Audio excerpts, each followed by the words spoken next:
Bom, boa noite novamente. Boa noite, professora Cecília Peruso.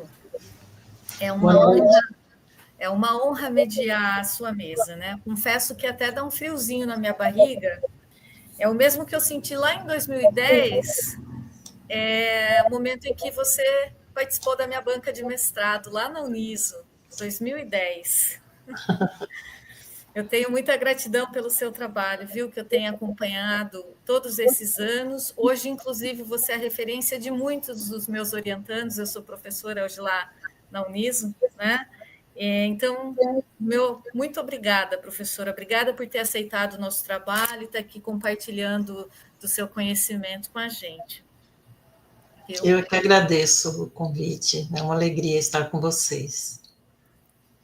Então, professora, fique à vontade, tá? Para sua fala. Eu vou compartilhar um arquivo.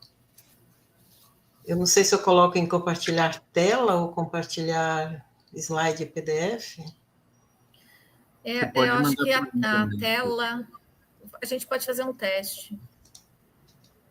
O Andreoli pode nos ajudar com isso. Mas o compartilhar em slide PDF é prático porque acho que você fez isso, né? Acho que eu consegui. Uhum.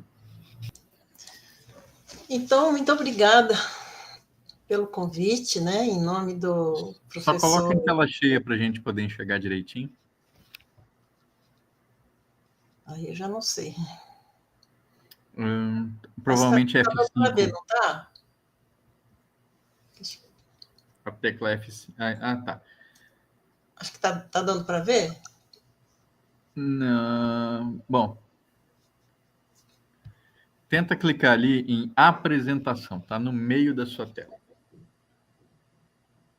Lá em cima. Canto superior ao centro. Ixi. Tá bom. Manda para mim, por favor. Você já mandou, né? Não, vou mandar então, desculpa. Sem problemas. Ai, cadê? Tem que abrir o Tenta WhatsApp. dar F5, professora Cida, se você. A tecla Peraí, eu F5, vou abrir o talvez ajude. WhatsApp e te mando. Ai. O gato me mordeu.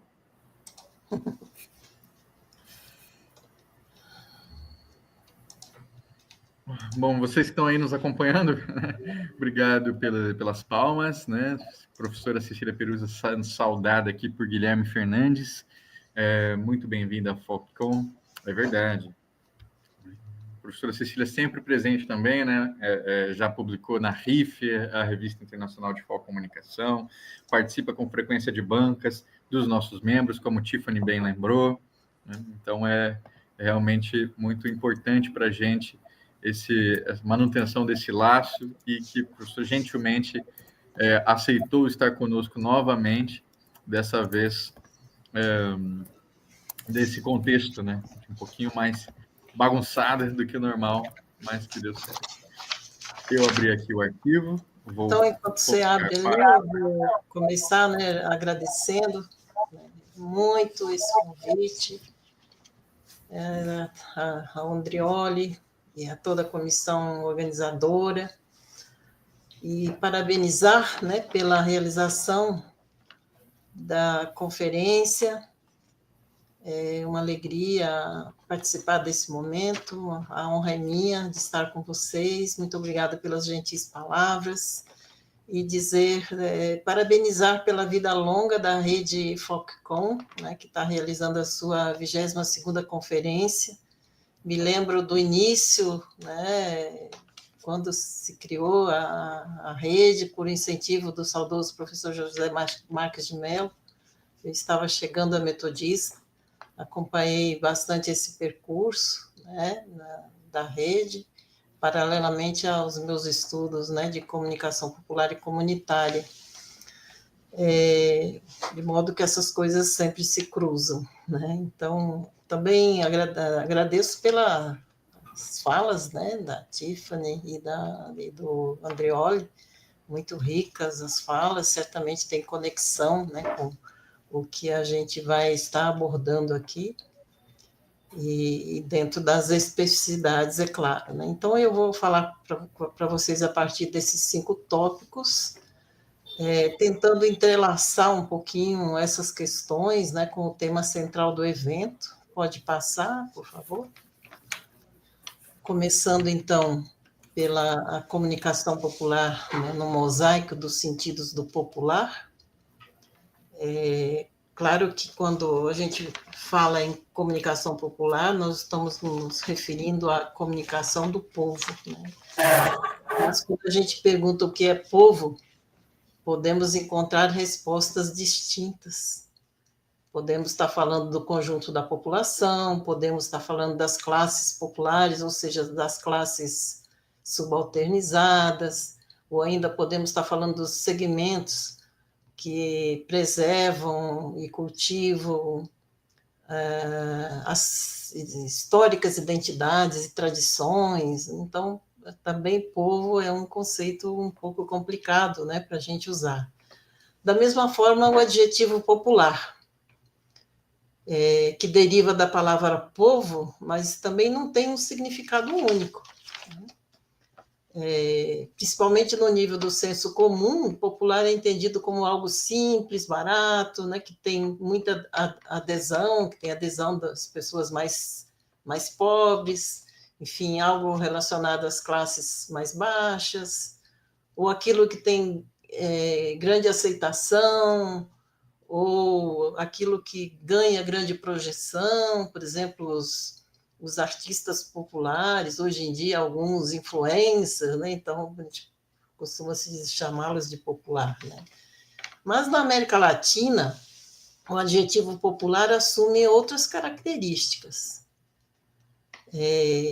Uma vez que o popular é ligado à comunicação, ele recebe um sentido emancipatório, né? Porque essa comunicação é entendida como a comunicação das classes populares, das classes subalternizadas, dos setores minorizados, né, da sociedade.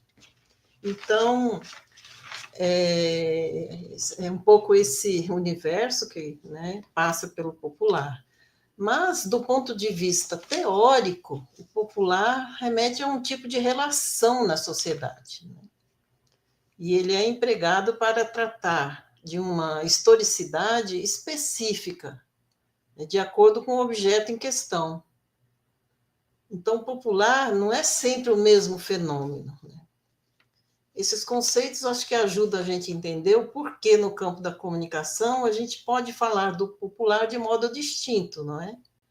Por exemplo, podemos falar do popular massivo, para explicar os fenômenos midiáticos massivos relacionados aos setores da audiência, principalmente aquelas audiências mais amplas, mais ligadas às classes populares, por exemplo, telenovelas, programas de auditório, esses noticiários policialescos, né, são vistos como populares, programas de humor e assim por diante.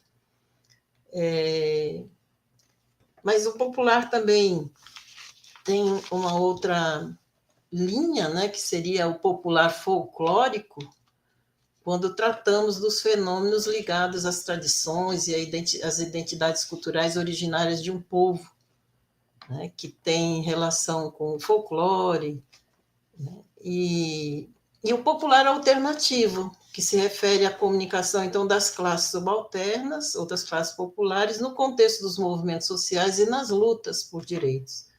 Acho que todas essas 3 vertentes do popular ganharam linhas de pesquisa específicas, se a gente for observar, né? E desenvolvem conceitos sólidos que ampliam, inclusive, o espectro das teorias da comunicação. Então, acho que essas 3 grandes dimensões, né, do estudo do popular contribuem para inovar a própria perspectiva, né, das teorias da comunicação, que, em geral, ficam muito centradas nas visões tradicionais dessas teorias, né? Mas a minha abordagem aqui hoje, então, vai ser a partir dessa terceira vertente, né, que é a comunicação popular, como aquela que se realiza no âmbito das comunidades e dos movimentos sociais e de outros autores outros atores, né, melhor dizendo, como as pastorais da igreja, coletivos, outras organizações cívicas.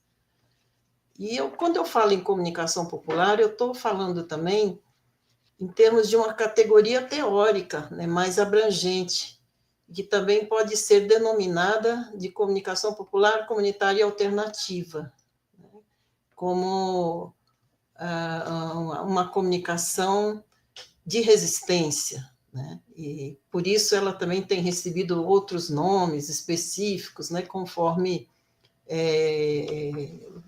o estudo ou as práticas sociais são desenvolvidas. Mas, no conjunto, então, significa uma comunicação de resistência, uma vez ligada aos segmentos organizados das classes subalternizadas, né, nos seus processos de mobilização, organização e ação para reivindicar os direitos de cidadania.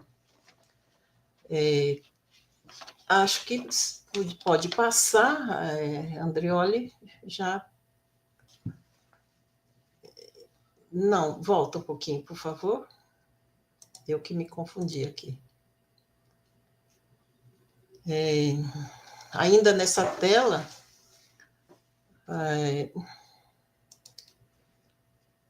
do ponto de vista da origem, né, esse tipo de comunicação sempre existiu, né, de diversas formas, mas nas características constituídas hoje em dia, eu costumo me referir a essa comunicação a partir da ditadura militar, né? A partir do fim da ditadura militar, dos anos 70, 80, e que foi se atualizando nesses últimos 40 anos. Assim como a Foco Comunicação se atualiza, né, também essa comunicação, né, mais combativa, vamos dizer assim, também vai se atualizando.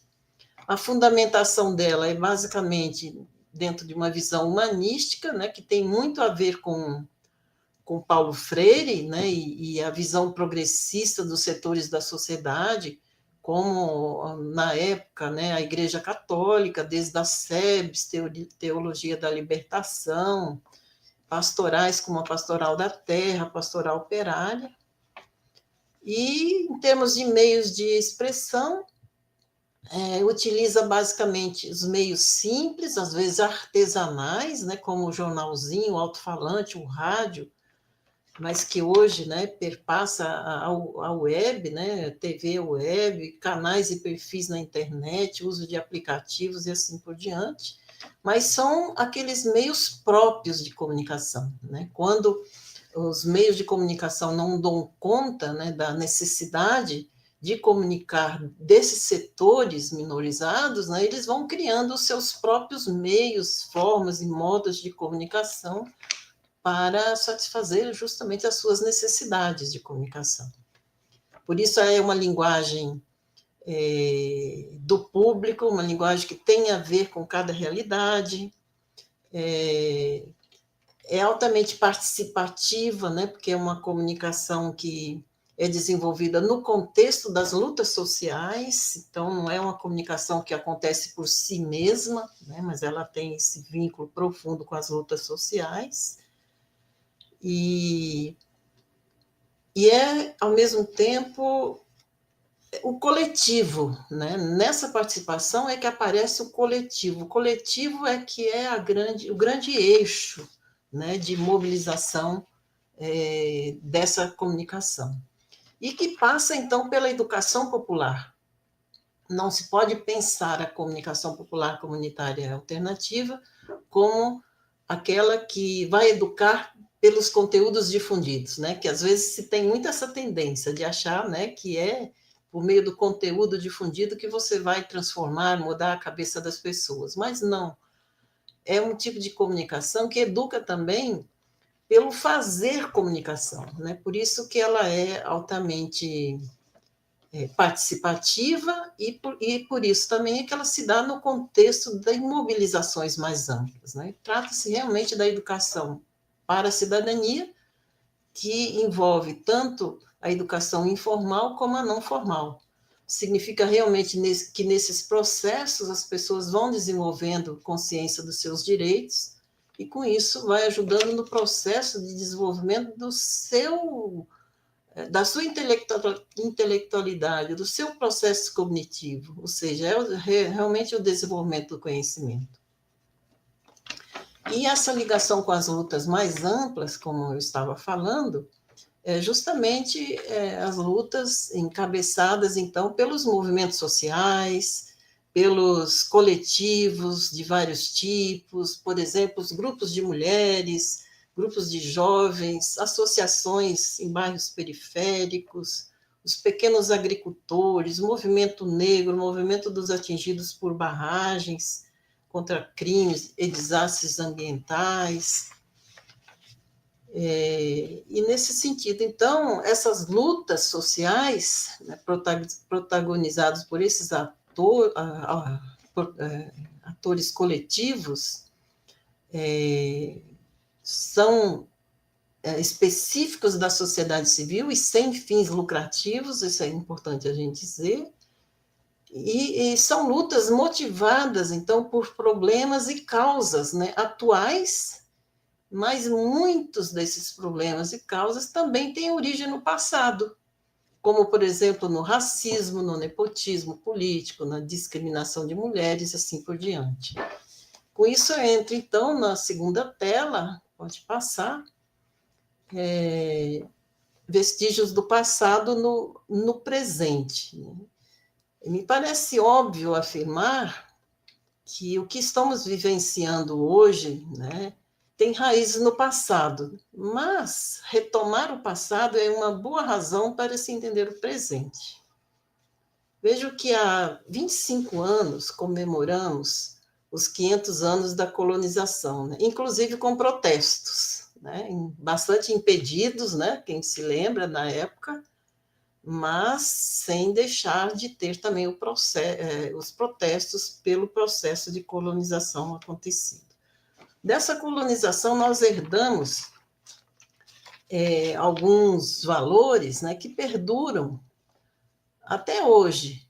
São valores altruístas e progressistas, mas também destrutivos e discriminatórios, né?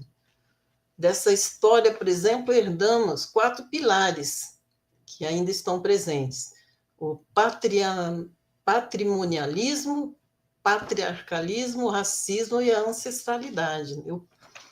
No caso do primeiro, o patrimonialismo, ele se refere a patrimônio, que, por sua vez, se espraia em concentração de poder e dominação, né? No campo econômico, por exemplo, esse poder se manifesta nos latifúndios rurais, desde os senhores da terra, né, que a gente se lembra muito bem, e ao que hoje a gente conhece como um agronegócio, né? Bem como nos monopólios e oligopólios industriais, de serviço, do comércio.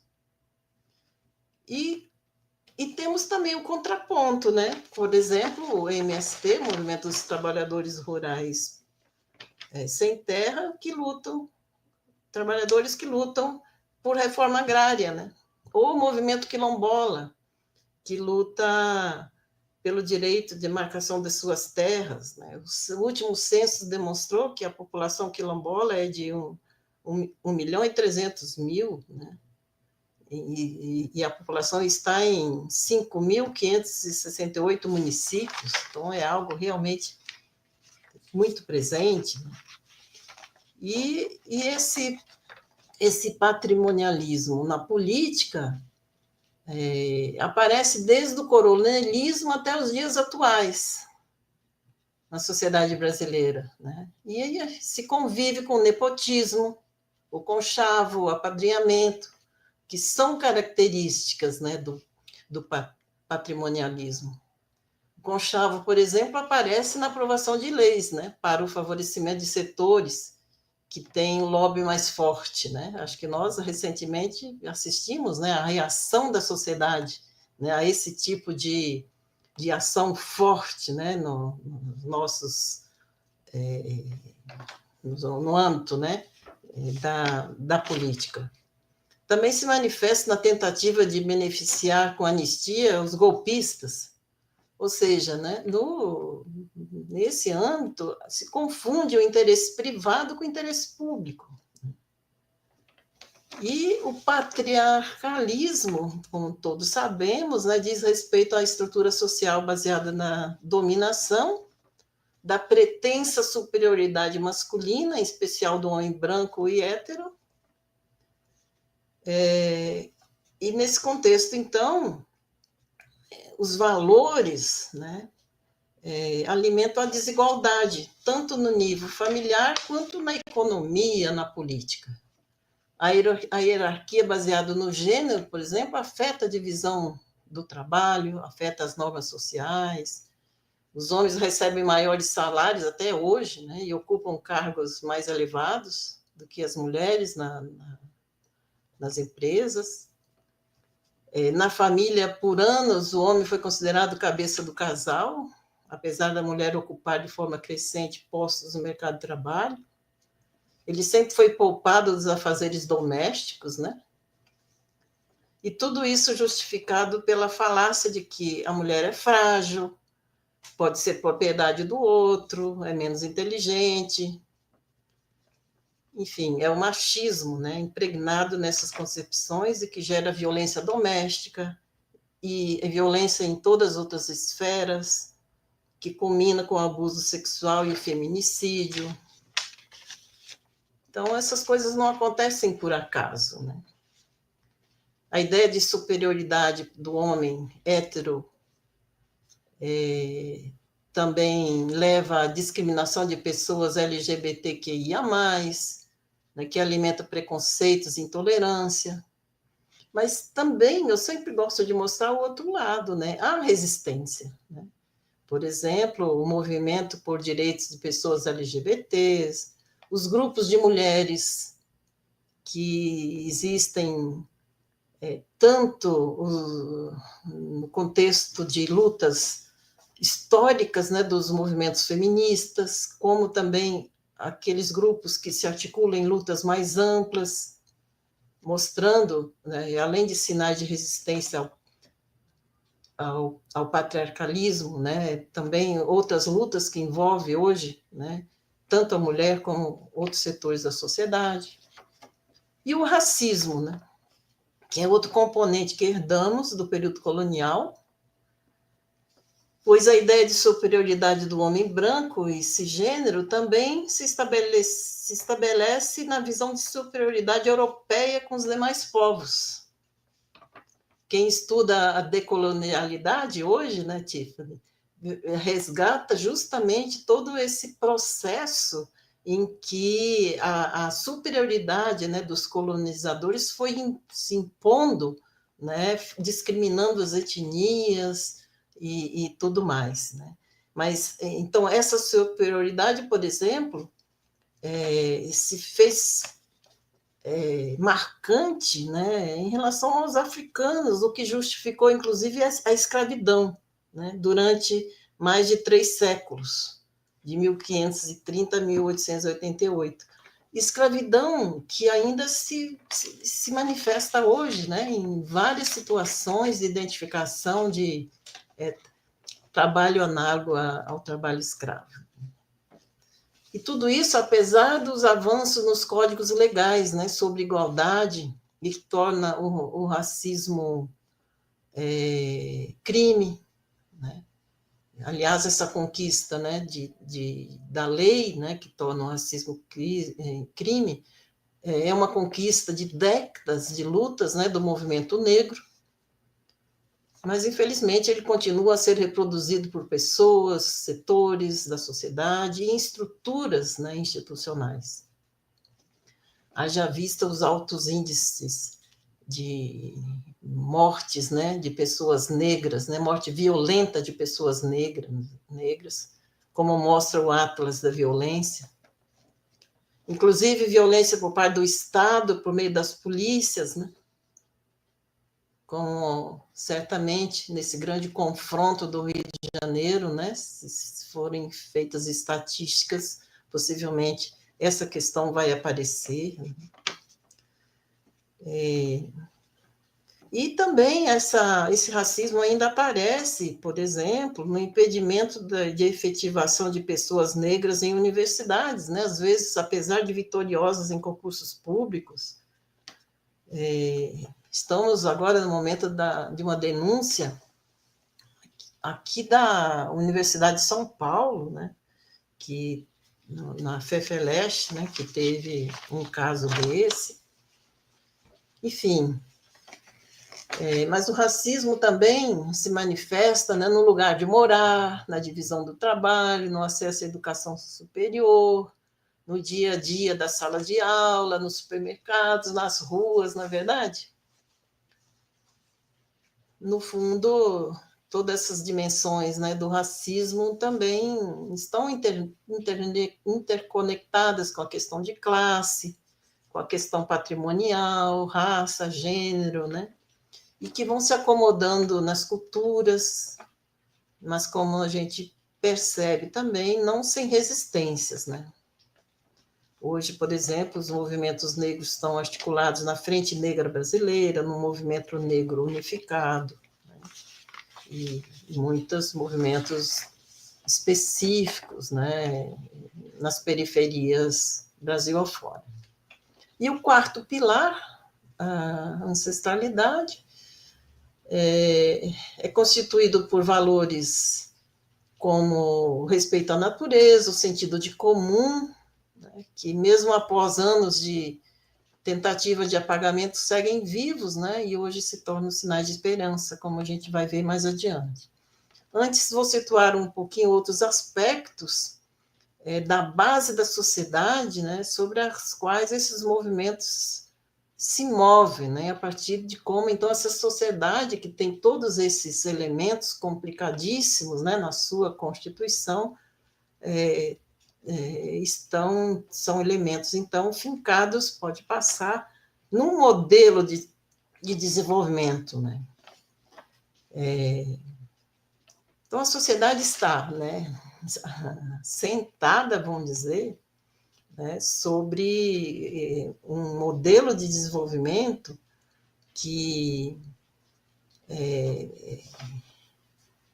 tem muito a ver, né, com esses paradigmas, né?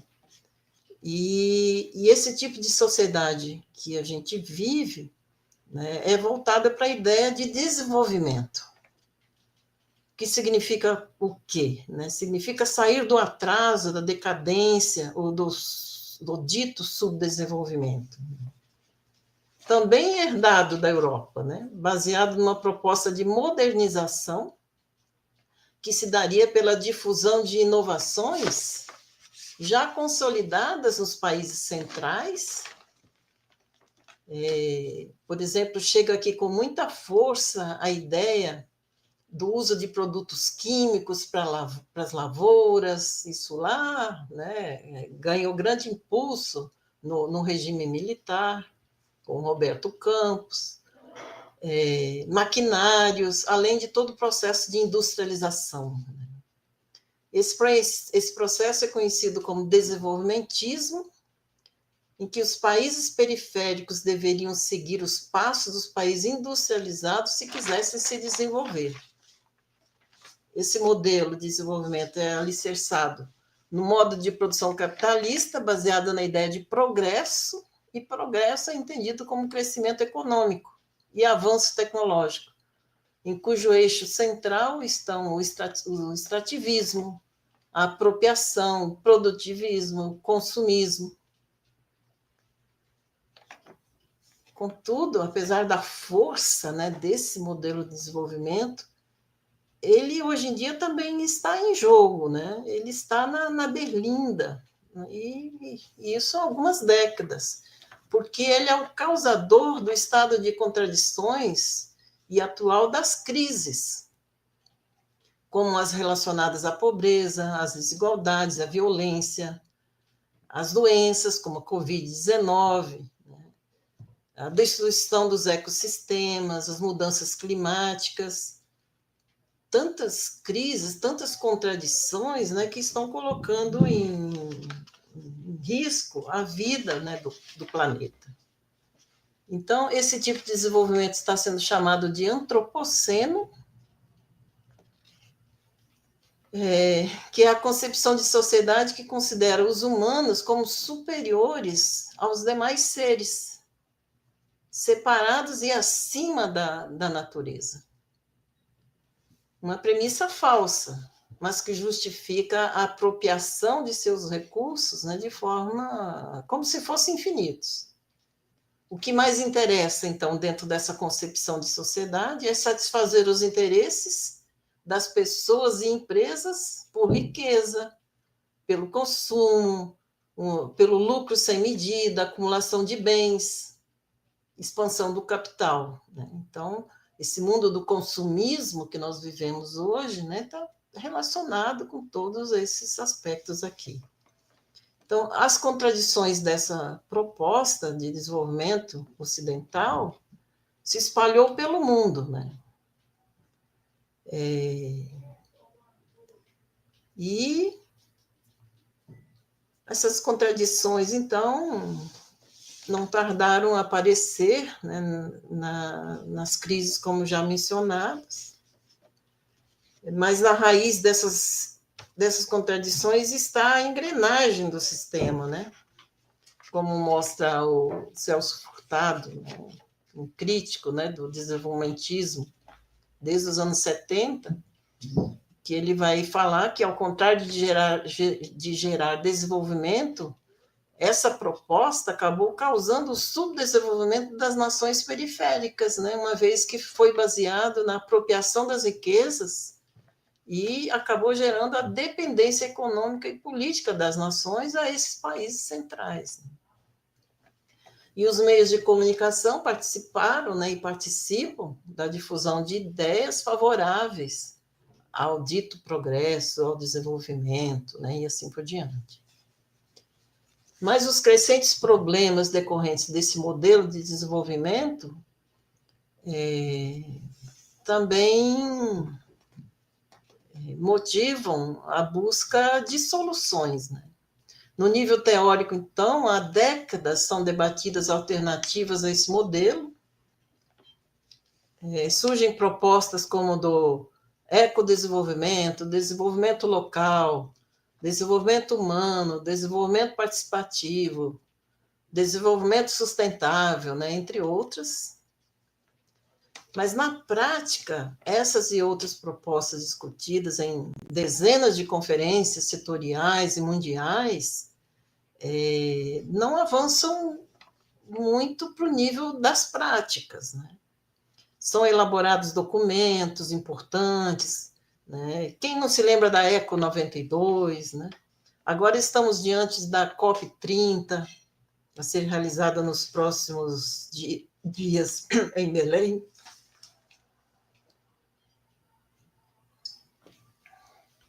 Se fala muito, né, da COP 30, que é a Conferência das Nações Unidas sobre Mudança do Clima. Deixa eu pegar uma balinha aqui.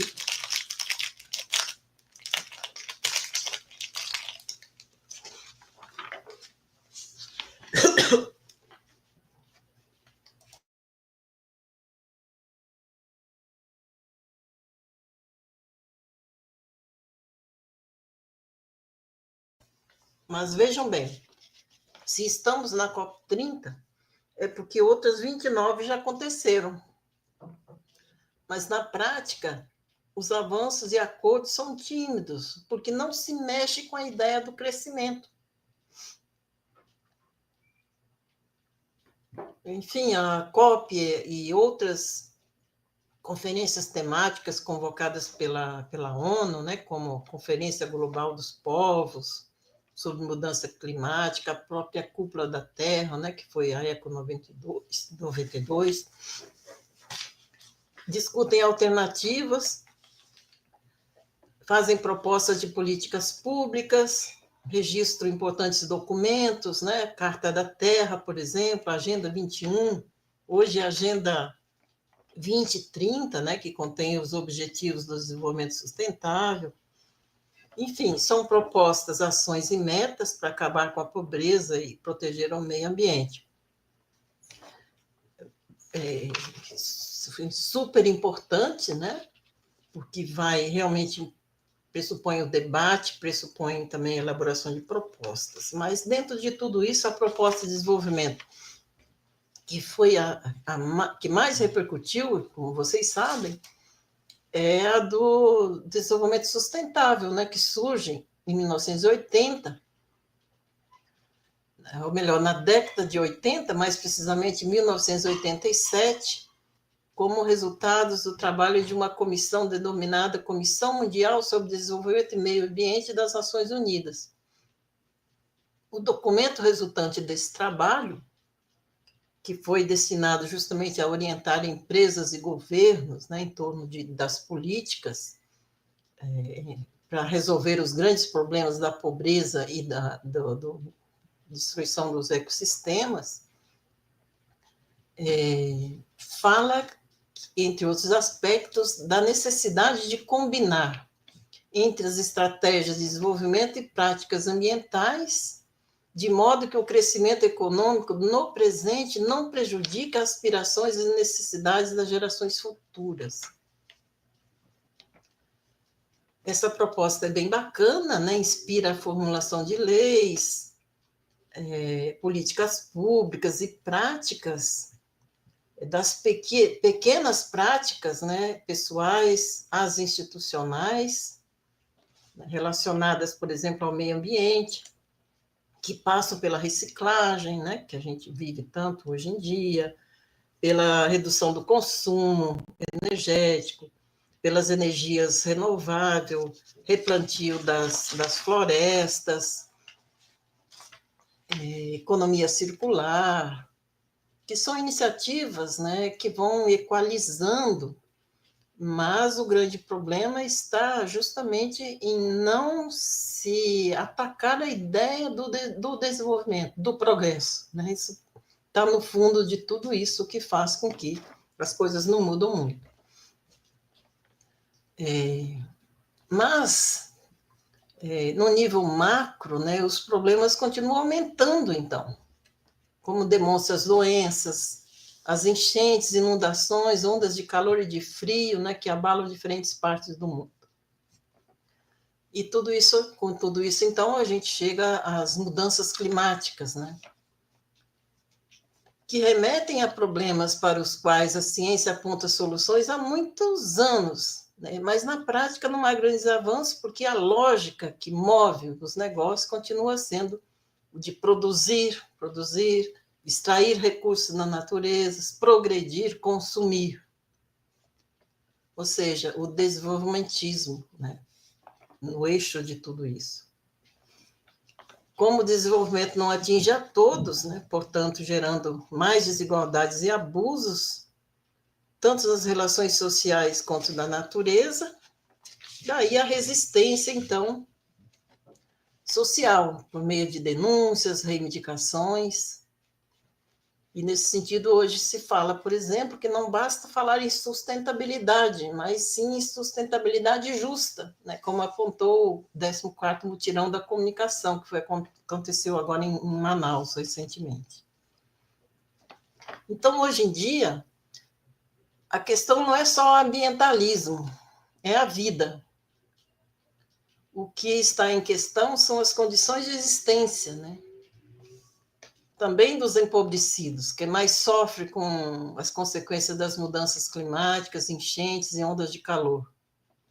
Então, o que está em questão é o modo como cuidamos, né, da casa comum.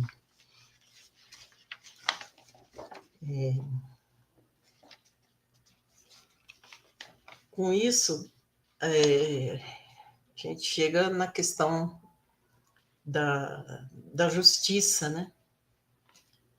Que quer dizer equidade, né? Então, na base da justiça estão os direitos e o reconhecimento dos direitos, tanto dos seres humanos, quanto dos demais seres vivos e não vivos, né? Direitos da natureza, da mãe terra. E existe até a jurisprudência da terra, né? são os direitos de existir na sua integridade e os direitos de regeneração dos seus ciclos de vida. Então, há que se perceber que não há separação entre os seres humanos, o meio ambiente e os modos de convivência na Terra. Tudo está integrado. Isso é pensar decolonialmente, né? Então, a ação humana afeta os ecossistemas. Somos partes da natureza e não estamos acima delas. Então, pensar o futuro pressupõe pensar em transformações mais profundas e não apenas na acomodação, na resiliência. É promover alterações nas condições que movem o dia a dia, desde os pequenos territórios nos quais nos relacionamos, mas também os mecanismos amplos da sociedade, nas suas estruturas econômicas, ideológicas, culturais. Com isso, então, eu chego no quarto ponto, o futuro de olho na ancestralidade, pode mudar, para falar que a situação em que o mundo vem enfrentando hoje, que culmina com as alterações climáticas, que se continuarem no mesmo ritmo, se chegará a um ponto de não retorno, vem, então, elaborando proposições mais ousadas do que aquelas que nós vimos, né, para se adiar o fim do mundo, uma alusão ao que disse o Ayrton Krenak, né, num livro com o mesmo título. Entre essas novas proposições estão, por exemplo, aquelas que se denominam decrescimento, olhem bem a palavra, decrescimento, desdesenvolvimento, ecologismo, desglobalização, desenvolvimento sem crescimento e pós-desenvolvimento. Tudo isso é decolonial, né? Altamente decolonial. Vou falar um pouquinho do pós-desenvolvimento, porque no interior da ideia do pós-desenvolvimento se desenvolve o bem-viver. Então, o pós-desenvolvimento e o bem-viver são vistos como alternativa ao capitalismo, que para alguns já morreu, mas que ainda estamos no seu velório, dado o tamanho do monstro que ele criou. Então, o bem-viver se desenha... O bem-viver desenha uma sociedade biocentrista, ou seja, em contraposição ao antropoceno, né, que eu estava falando. E no biocentrismo, todas as formas de vida importam, pois se reconhecem as inter-relações entre o ser humano e a natureza, ou seja, os direitos de todos os seres são igualmente reconhecidos e respeitados em favor da vida. Então, o bem-viver propõe outro modo de vida, como diz um autor chamado Acosta, com garantias de direitos sociais, econômicos e ambientais, né? Sem acumulação desigual, dentro de uma convivência comunitária colaborativa. É a recuperação da ideia do nós sobre o eu, do nós outros. É a busca do comum, presente em diferentes culturas, e é de origem ancestral. Aqui está o eixo, então, né, dessa questão comunal. Desde os povos originários, de raízes africanas, maias, andinas, amazônicas, entre tantas outras. Aí o bem-viver, né, por exemplo, Sumac Kauai ou Sumac Kauai, significa boa vida, bem conviver, o ser feliz, tanto para os aimaras da Bolívia e Equador, quanto para os guaranis do Paraguai, da Bolívia, da Argentina e inclusive do Brasil. E também corresponde ao Ubuntu africano, né, que é baseado no sentimento da complementaridade entre os seres, eu mais o tu. Enfim, estamos falando de um processo civilizatório novo, né, que desmonte os valores patriarcais, patrimoniais, racistas e também aqueles expropriadores da natureza e das pessoas, né? Que estão impregnados nas culturas, nas práticas, nas leis, assim por diante. Essa mudança, né, exigiria um novo pensar, que um autor chamado Contreras e também o Maldonado, lá de Porto Alegre, eles dizem no sentir pensar, ou seja, o pensar com o coração, entre aspas, né? O que significa o pensar perpassado pelas energias divinas e pela ética da coletividade, porque todos somos um no universo. Acho que quando a gente fala na decolonialidade do ser, na decolonialidade do saber, né, como diz o Mignolo, né, a gente pode ir profundo para falar isso, né, pensando nessa ideia, então, de como os valores, né, comunais, ancestrais, né, trazem essas perspectivas, né, de um modo diferente de ver o mundo, né. Então, o quarto pilar a que me referi no início compõe uma herança, né, que pertence a todo mundo, que tentou se apagar, mas ainda mostra sua força, né? Uma herança coletiva fundada na visão da terra como bem comum, a nossa casa comum. A Mãe Terra foi comparada pelo Papa Francisco na encíclica Laudato Si como uma mãe que acolhe com seus braços, fornece os alimentos que necessitamos e nos supre do ar que respiramos. E agora vamos falar um pouquinho, então, da comunicação. Não sei se eu estou falando demais, mas eu queria fechar falando um pouco da comunicação, podendo passar, então, para o próximo. A comunicação e as culturas em lutas sociais por justiça climática. Bem, as culturas populares, né, mesmo perpassadas pelos valores que reproduzem mecanismos de dominação, têm seu lado atento aos antagonismos, às desigualdades, aos problemas e necessidades de setores minorizados da sociedade e ao grito de socorro da natureza. Se expressam de diferentes meios e formas, modos de comunicação, como se pode ver nos pequenos jornais, como se pode ver nas rádios comunitárias, como se pode ver nas místicas populares, como se pode ver na literatura de cordel, nos estandartes, nos documentos, no teatro popular, e também em manifestações públicas, né, como as marchas, entre tantos outros modos de expressão. São modos de comunicar internamente nos grupos, mas que também transladam para as ruas e os espaços midiáticos tradicionais e plataformizados, como forma, né, de sensibilizar a sociedade e as autoridades. Nessa dinâmica, o popular alternativo e o popular folclórico se cruzam, né, por meio de denúncias e reivindicações e também das comemorações, dos resgates, né, dos valores culturais, as identidades, porque cultura é a raiz. Né? E a comunicação popular está na raiz das lutas sociais. Mas seus caules e ramos se entrelaçam no cotidiano da realidade das pessoas.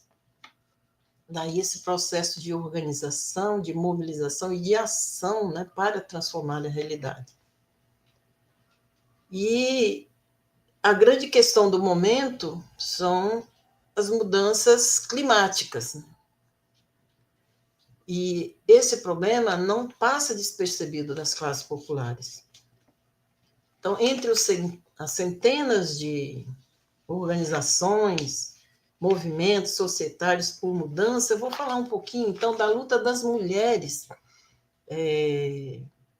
com base nessa questão climática, né? Como eu falei, a luta das mulheres tem como base as causas tradicionais, né, como contra o racismo, outros valores patriarcais, mas também por causas emergentes, né, e mais amplas. E a causa emergente agora, né, uma delas, né, é justamente essa questão da justiça climática. Então, pode passar a próxima tela, vou dar o exemplo da Marcha das Margaridas, que surgiu no ano 2000, e que tem como nome oficial esse que vocês estão lendo ali, Marcha pela Vida das Mulheres e pela Agroecologia. Reparem no título, quando fala Vida das Mulheres, tem relação com o tema da violência contra as mulheres devido ao machismo, que é muito ainda presente, inclusive no meio rural. Pensem a simbologia, Margarida, né? O nome é uma homenagem a Margarida Alves, assassinada em 1983 a mando de fazendeiros. Ela liderava o movimento de mulheres no campo. Reparem na palavra agroecologia, demonstra uma proposta mirando o cuidado com o meio ambiente, além da saúde pública e da autossustentabilidade, uma vez que a marcha surge no contexto do movimento dos pequenos agricultores. Mas só para dizer que a marcha não é apenas uma passeata ou uma mera manifestação pública. Manifestação pública é o seu ponto alto, né? Mas ela reúne mulheres do campo, da cidade e da floresta e das águas, principalmente, num trabalho educativo que começa quase um ano antes, justamente num processo de conscientização e de mobilização a partir das bases, dos municípios, das comunidades.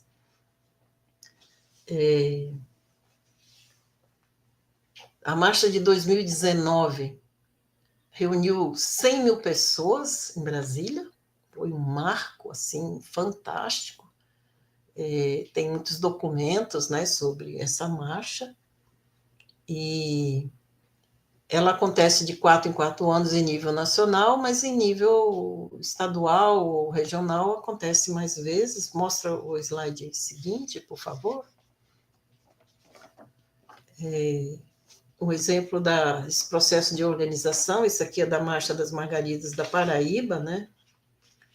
Pode passar, de 2025. A gente tem um material, né, que eles, como eu falei hoje, as manifestações de comunicação perpassam, né, as novas tecnologias, né, tem um vídeo bacana, não sei se dá para a gente ver um pouquinho, acho que não, né, Andreoli? Está avançado o horário, professor, acho que não. Então, vamos deixar. Um outro exemplo, rapidamente, mulheres da Chapada próximo slide, mulheres da Chapada da Diamantina, né, que com voz de resistência aos impactos dos mega empreendimentos de mineração e de energia eólica e solar. Pode voltar, pode ir adiante, esse é de 2019, o exemplo da marcha que começa nos estados. Agora, então, nós estamos falando aqui da Chapada Diamantina.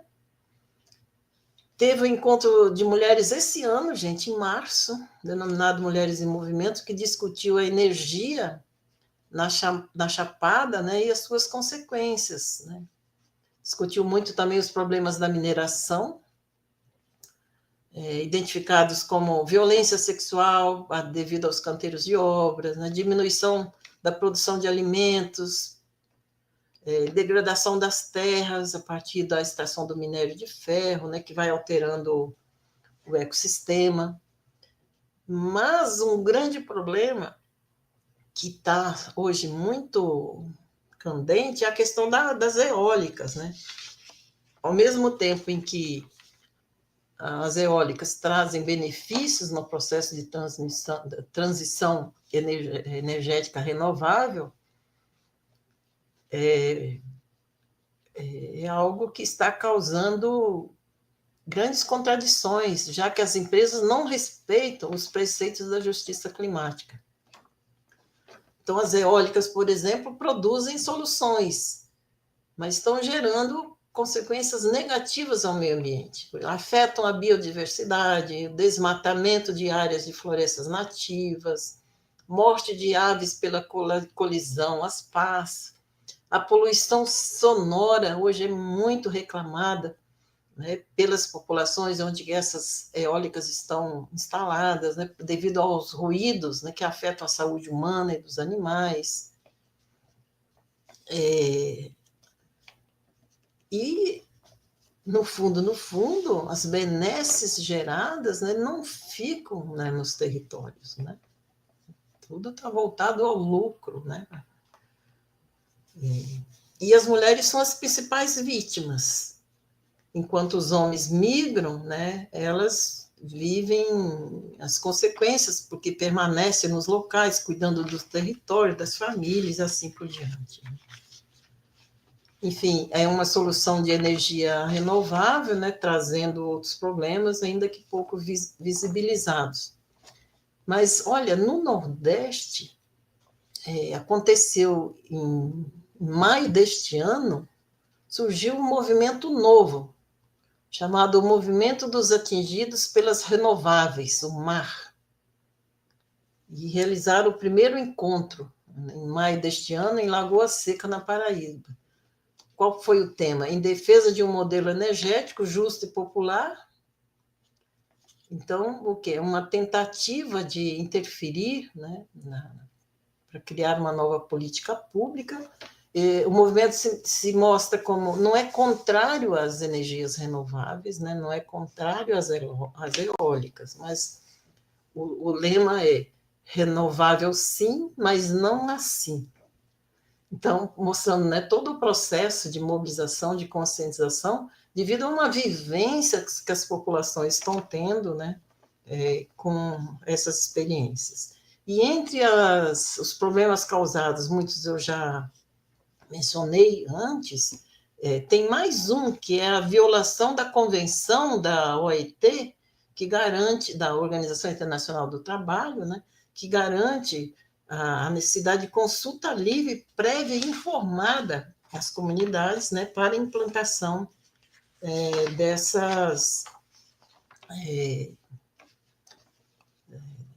desses empreendimentos, né, que acabam não acontecendo. Não é informada, é todo um processo de manipulação, né, e assim por diante.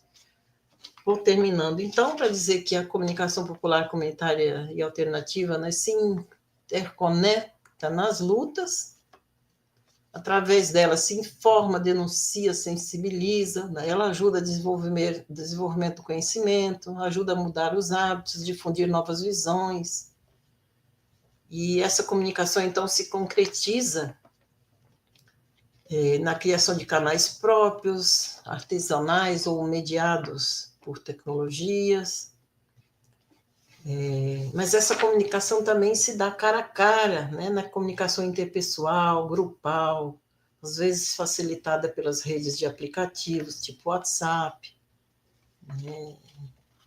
A comunicação que se dá nos encontros, nas rodas de diálogo, nas reuniões, na troca de conhecimentos e de angústias. Usa-se muito a música, o teatro popular, a mística, às vezes são os documentos que são elaborados para mostrar a posição na sociedade, né? E esse movimento continua, né? Por exemplo, esse que aparece agora, que é a questão indígena, né? Que também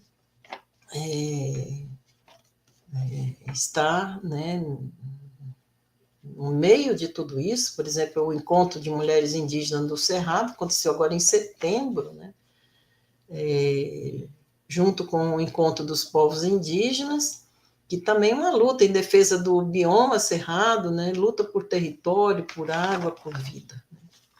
Então, esses são exemplos de lutas populares por justiça climática, né? Que inclua a justiça social, né? Não se faz justiça climática sem justiça social. É a sociedade civil se mobilizando e também resgatando valores ancestrais de respeito à natureza com vistas ao bem comum. São valores que aparecem no bem viver, que falam no respeito à natureza, ao cuidado com ela e no convívio equilibrado do ser humano nela. E fechando, então, com as devidas ressignificações diante dos contextos atuais, o futuro almejado parece clamar por valores que resgatem o sentido do comum. Nisso tudo, há uma grande dose de utopia, mas a utopia abre caminhos para um novo pensar e atuar. Para terminar, se você puder passar só esse clipezinho, é bem rapidinho, acho que seria bom. Esse aí que está na tela agora, professor? Se puder. Tá bom, só um instantinho.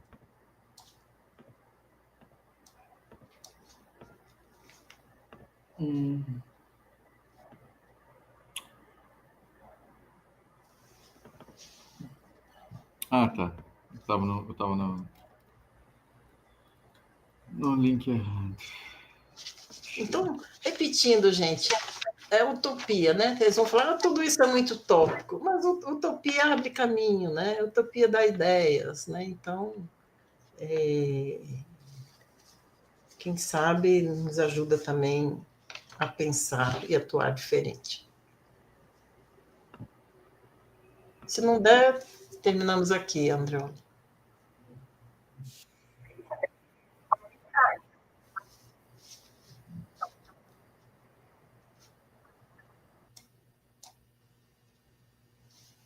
A cidade de Salvador está sendo ameaçada por um projeto de mineração na Chapada Diamantina. A Bahia está em perigo e você precisa saber disso. Uma mineradora está ameaçando o abastecimento de água da Bahia inteira. A bacia do Rio Paraguaçu, que abastece mais de 80 municípios da Bahia e 60% da cidade de Salvador, está sendo ameaçada por um projeto de mineração na Chapada Diamantina. Cerca de 2 milhões de pessoas. Salve a Chapada Diamantina, salve, salve, salve, salve a Serra da Chapadinha. Salve a Chapada Diamantina, salve, salve, salve, salve a Serra da Bocaina. Salve a Chapada Diamantina, salve, salve, salve, salve a Serra da Chapadinha. Salve a Chapada Diamantina, salve, salve, salve, salve a Serra da Bocaina. A Chapada é o pico mais lindo do mundo, aqui não é terra sem dono. Os artistas se unem em um só movimento, agora aqui é um quilombo. Convoco o Zumbi, convoco o Dandara, com essa força quem é que nos para? Agora convoco a população, vamos se unir meus irmãos. Estão cavando a Bahia está em perigo e...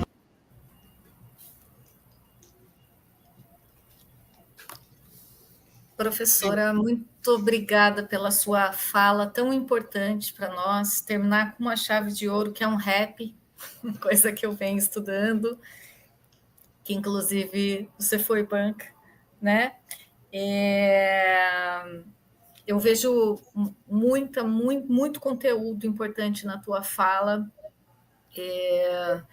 Eu queria te fazer uma pergunta relacionada a quem produz, né, a comunicação popular, né? Então, assim, no seu ver, em que medida o termo comunicação popular, a partir da sua perspectiva, dialoga com a folcomunicação, especialmente quando a gente considera os grupos culturalmente marginalizados, né? Que, segundo Beltrão, são essas pessoas que vão ter a consciência e questionar a cultura dominante por meio de linguagens e canais próprios de comunicação, muitas vezes artesanais, enfim, a gente sabe, no olho, gestual. Então, é possível fazer, a professora enxerga essa aproximação dessa comunicação popular relacionada a esses grupos culturalmente marginalizados? A gente precisa estudar cada contexto, né? Mas eu vejo, sim, essa inter-relação, né, entre a comunicação popular nessa perspectiva emancipatória, né, com várias manifestações da folcomunicação, porque a cultura é raiz, como eu disse, né? Então, essas manifestações trazem, né, muito, né, dessa perspectiva das culturas populares, né? Então, é comum você enxergar, inclusive, o cordel em lutas sindicais, né? Então, essas coisas se cruzam, não podemos dizer que é a mesma coisa, né? Mas elas se cruzam em vários momentos. Assim como muitas manifestações que a gente coloca como comunicacionais, tem também o lado da denúncia, né? Tem também o lado da reivindicação. Então, essas coisas se entrecruzam muito, né, na realidade. Mas não dá para generalizar, né? Acho que a gente precisa realmente estar estudando essas manifestações e entendê-las, né, no próprio contexto. Muito bem. Inclusive, em alguns textos e falas, né, suas que eu venho acompanhando já há mais de década, você diz que o termo marginalizado, que é bastante usado pelos estudos da folcomunicação, requer uma atualização, que eu também concordo, né? A gente discute muito isso também nos nossos grupos, né? Você poderia comentar alguma coisa relacionada à questão do termo? Que possíveis caminhos a gente podia seguir para essa atualização? Você vê alguma possibilidade? Eu acho que o termo que, como é usado, não está errado, né? É isso mesmo. Eu só chamei atenção num dos textos para não considerar os marginalizados como a margem, né?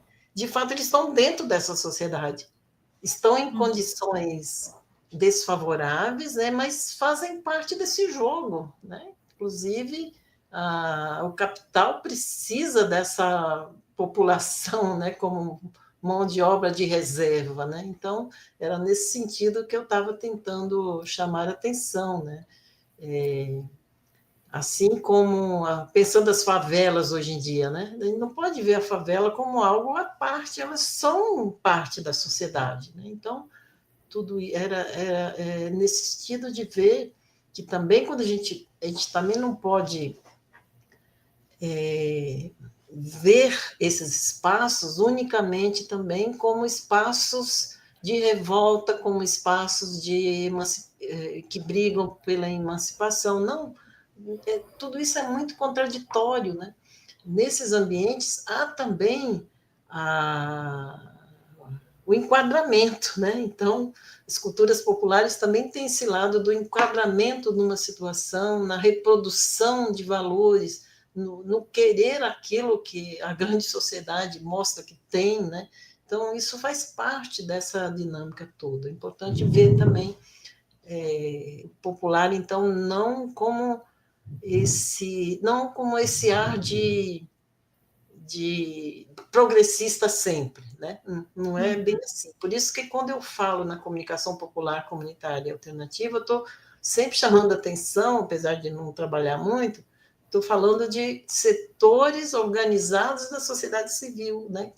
Que não é o conjunto da sociedade civil, não é o conjunto das classes populares, mas são os setores organizados nessa perspectiva das lutas por cidadania. Perfeito, professora. Outro ponto que é muito importante nas suas pesquisas é o que você chama de processos de conscientização-ação, né? Eu queria que você comentasse um pouquinho, a gente tem bastante gente aqui também na graduação, explicar um pouco o que é esse processo de conscientização-ação, como ele acontece, né? No sentido de que eu vejo como uma chave, né, para essa comunicação que vai para o lado da resistência, né? É uma chave importante, né? Porque as pessoas se mobilizam a partir de que tomam consciência de uma determinada situação, né? consciência da opressão, consciência da falta de respeito de direitos, e assim por diante. Mas essa consciência não vem porque alguém, né, passou, que alguém a conscientizou, né?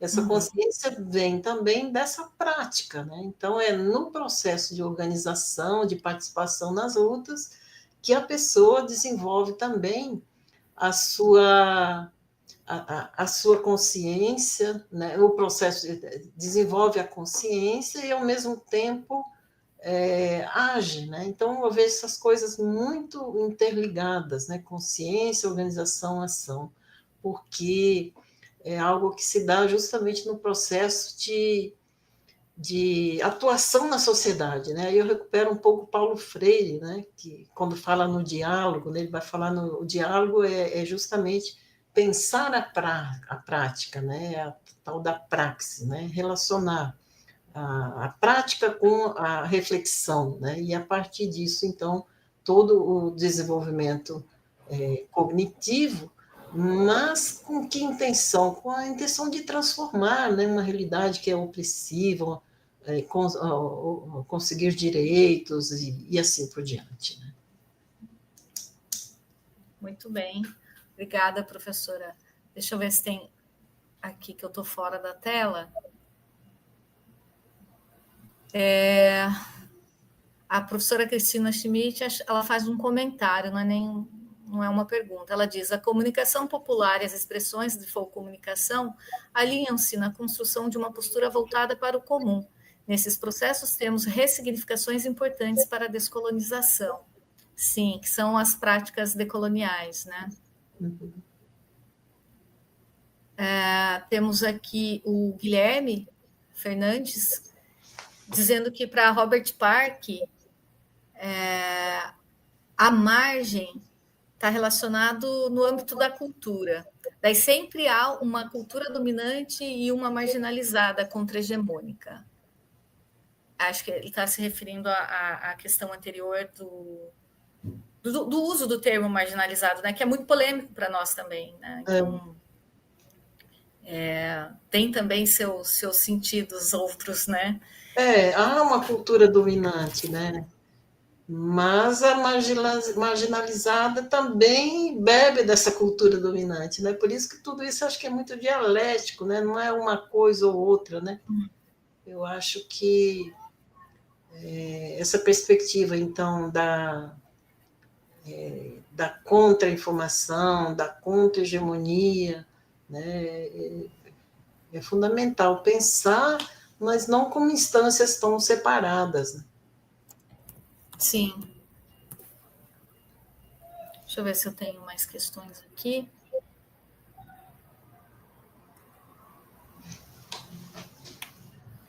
É difícil, né, que a gente está no StreamYard, daí eu vou para o chat. Vocês responderam para o companheiro Perdigão, né? Ele perguntou se Cecília estará na UERJ amanhã. Não, eu estaria, Perdigão, mas devido aos problemas ali hoje, eu acabei antecipando a minha volta e já não vou estar mais na UERJ amanhã. Seria um prazer vê-lo. Cecília, no livros importantes. No YouTube.